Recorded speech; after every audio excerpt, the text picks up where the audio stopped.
It is another beautiful day in Ohio, and this is the Stark Varg. Thanks to my friends at Pony Power Sports, Columbus, Ohio. I've ridden this bike for the last couple days. Probably got 4 or 5 hours on it. Ridden it in the woods, moto tracks, GP tracks, Briarcliff MX. I've had a lot of people ride it. So I figured, let's do some quick thoughts. So we'll start with the pain points.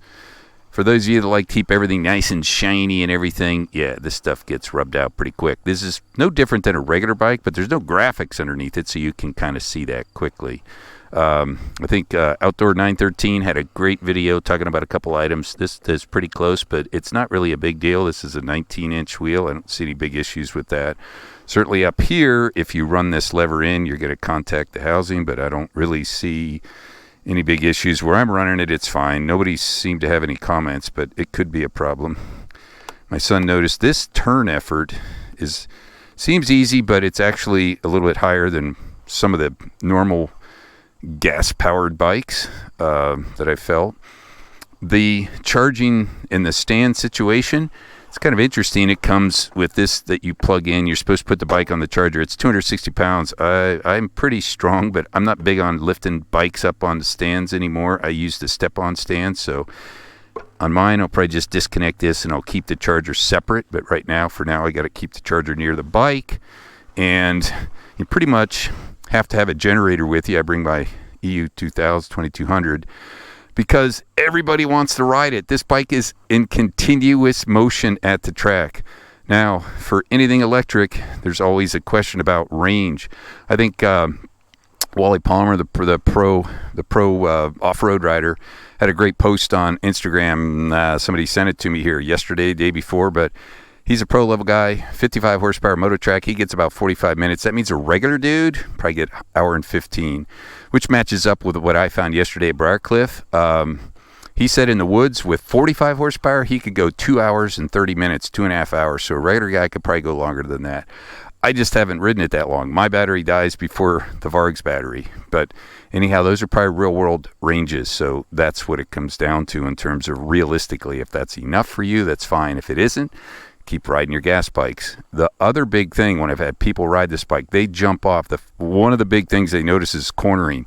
We only have this motor, this electric motor spinning here. So that's the only thing you're fighting as far as an inertia, rotating inertia. When you've got a motorcycle or an internal combustion engine bike, you've got a crankshaft, you've got a clutch, you got transmission gears all spinning, you got a cam chain, you got overhead valves or camshaft spinning, you got valves moving, you got Conrads flipping back and forth. So you have all these things that are trying to hold you up or resist you moving.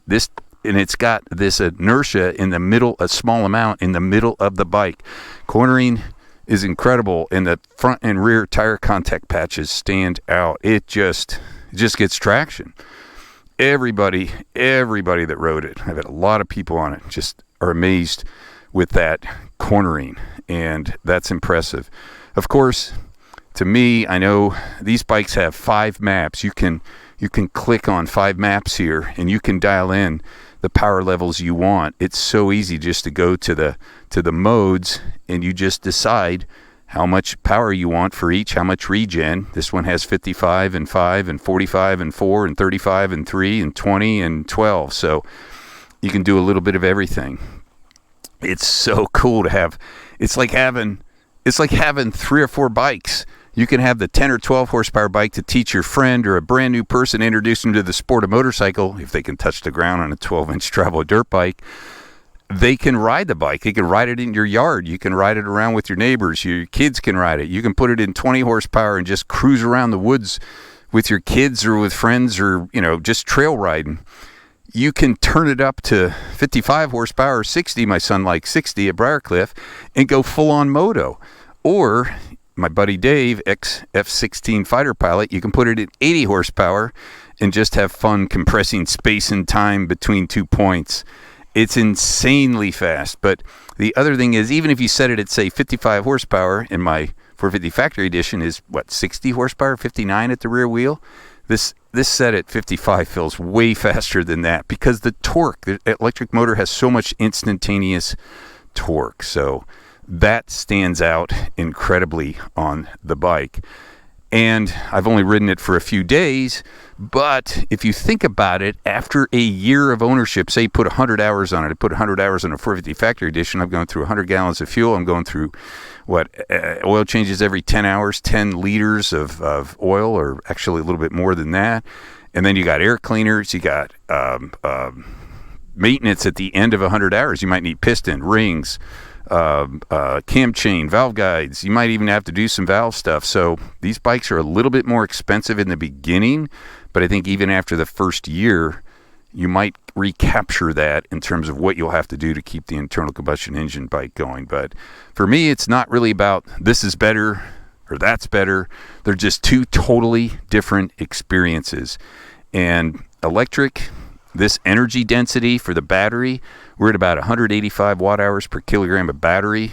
Gasoline's quite a bit more dense, so you don't have to carry as much gas. If we can get the energy density of this thing up, if we could double it, you could take 30 pounds out of the battery and still have the same range. So it's incredible.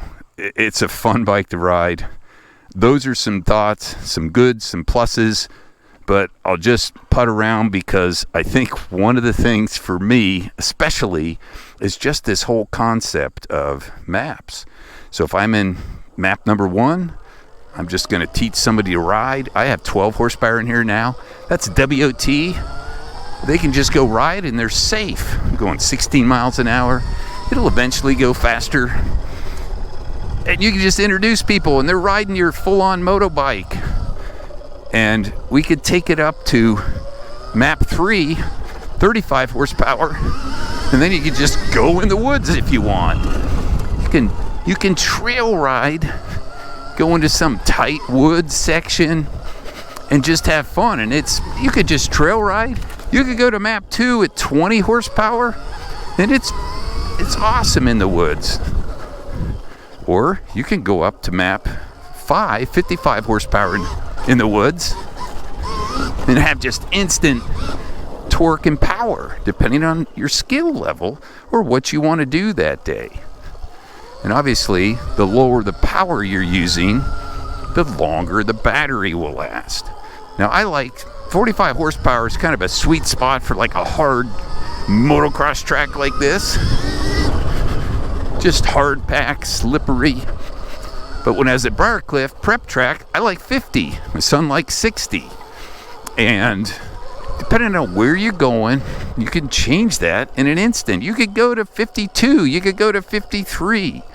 But it's so quiet. And it's so easy to ride. Even at 55, it's just so easy to ride.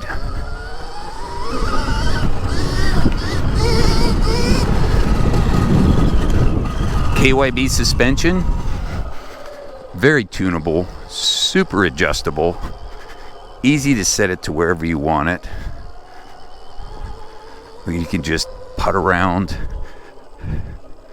It's so quiet. Even in the big power modes, the throttle control is amazing, and the way it just slowly builds power. Keeps pulling, keep pulling, keep pulling.